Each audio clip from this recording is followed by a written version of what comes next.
One day, Percy arrived at the quarry to collect some stone for his trucks. Snow and frost lay everywhere. There was not a sound to be heard. Percy ventured further. He found Mavis, the new diesel engine, resting in the shelter of some rocks. "Cheer up, Mavis," he whistled. Mavis was still remembering the trouble she'd had with trucks. "Manager says I don't listen to advice. He says I've no business jauntering down Toby's line. Toby's a fusspot." "Toby has forgotten more about trucks than you will ever know," replied Percy. "You must put the trucks where he wants them. Then you'll be a really useful engine. Now, if you'll excuse me, I have to take these stones to the harbour." Mavis liked Percy, but she still wouldn't listen to his advice. "Why shouldn't I go on Toby's line?" The siding arrangements were awkward. To put the trucks where Toby wanted them, Mavis had to make several journeys. She started making a plan.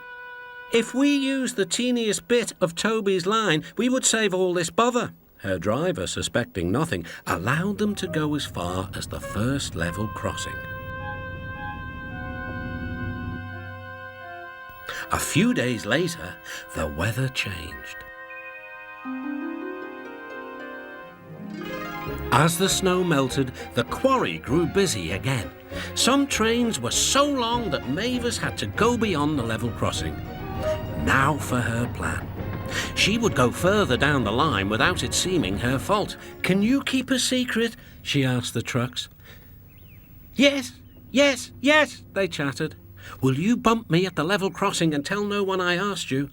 The trucks promised. But whilst Mavis was away, Toby arrived. He decided to shunt the trucks himself. The trucks decided to bump him anyway.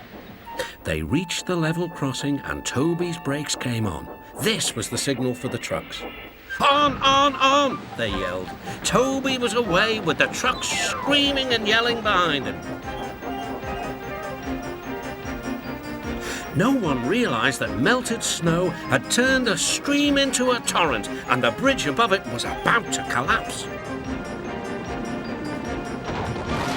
The rails were now like a tightrope across the thundering water.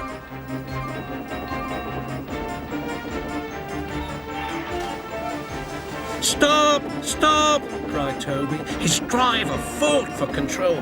They came nearer and nearer to the bridge.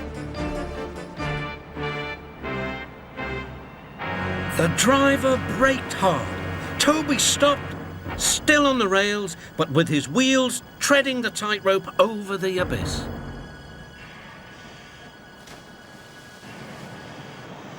Mavis was horrified and quickly came to the rescue. Workmen anchored Toby with chains whilst she pulled the trucks away. Then she helped Toby to safety.